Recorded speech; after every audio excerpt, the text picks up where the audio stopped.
అదేవిధంగా అధ్యక్ష, మనమందరం తెలంగాణ బిడ్డలం.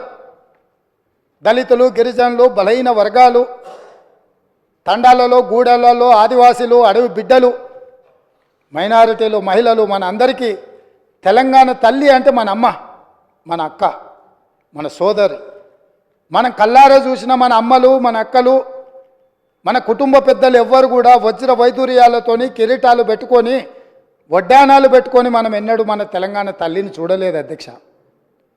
కొంతమంది రాజులు, రాచరిక పోకడులు ఉన్నవాళ్ళు, గడిలలో ఉన్న పెత్తందారులు ఏమైనా కిరీటాలు పెట్టుకున్నారేమో, భుజకీర్తులు పెట్టుకున్నారేమో, నడుములకు వడ్డానాలు పెట్టుకున్నారేమో మాకు తెలియదు. కానీ మా అమ్మలు నడుము బిగించి కొంగు చాకలి ఐలమ్మలాగా పోరాటాలు చేసిన స్ఫూర్తి ఈ గడ్డ మీద ఉన్నది. చాకలి ఐలమ్మ స్ఫూర్తిగా తెలంగాణ తల్లి ఉంటుందని మేము అనుకున్నాం. తెలంగాణ తల్లి అంటే ధీశాలి, పోరాట యోధురాలుగా ఉంటుంది. లేకపోతే దర్పం ఉట్టిపడే, కళ్ళల్లో కాంతి, ముఖంలో వర్చస్సు, చూపులో ప్రేమ, ఆప్యాయత. ఒక తల్లి తన బిడ్డను ఎంత ఇష్టంగా, ఎంత ప్రేమగా చూస్తుందో ఆ విధంగా తెలంగాణ తల్లి ఉంటుంది అని మేము ఆశించినాం, ఉండాలని మేము ఆశించినాం. కానీ రాచరిక పోకడలతో, కిరీటాలు, వజ్ర వైదూర్యాలతో తెలంగాణ తల్లిని మనకు రుద్దాలనే ప్రయత్నం చేసిండ్రు.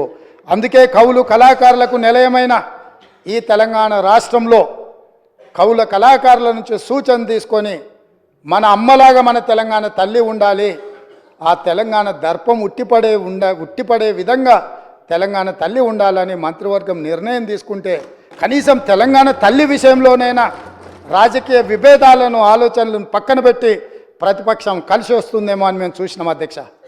కానీ మాకు నిరాశనే మిగిలింది అధ్యక్ష.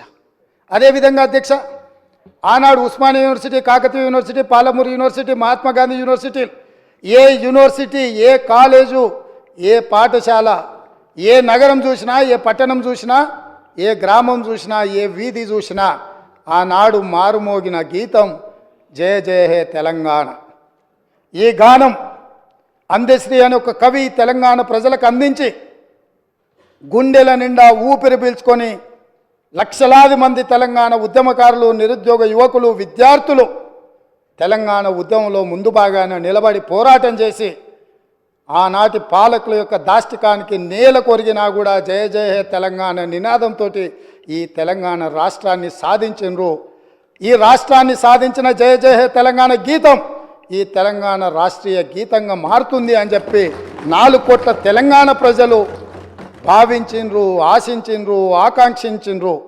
కానీ ఈ గొప్పతనం ఒక దళిత బిడ్డకు, ఈ గొప్పతనం ఆనాడు ఉద్యమాన్ని ఉవ్వెత్తున ముందుకు నడిపించిన ఒక ఉద్యమకారుడికి ఇవ్వకూడదన్న ఆలోచనతో, కుట్రతో నాటి పాలకులు జయ జయ తెలంగాణ గానాన్ని, గీతాన్ని తెలంగాణలో వినిపించకుండా నిషేధించినంత పనిచేసిండ్రు అధ్యక్ష.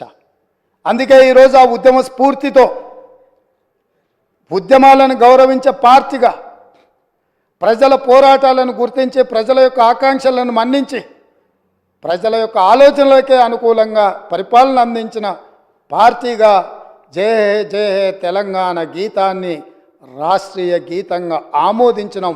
కనీసం దాన్నైనా, కనీసం ఆనాడు ఉద్యమం, ఆనాడు రాష్ట్ర సాధనలో గత 9.5 సంవత్సరాలు వాళ్ళు అనుభవించిన అధికారానికి పునాదులు వేసిన ఈ గీతాన్ని రాష్ట్రీయ గీతంగా మేము ఆమోదిస్తే అభినందిస్తారేమో, అభినందించకపోయినా ఆహ్వానిస్తారేమో అని చెప్పి 4 కోట్ల తెలంగాణ ప్రజలు ఎదురు చూస్తే నిరాశనే మిగిలింది అధ్యక్ష.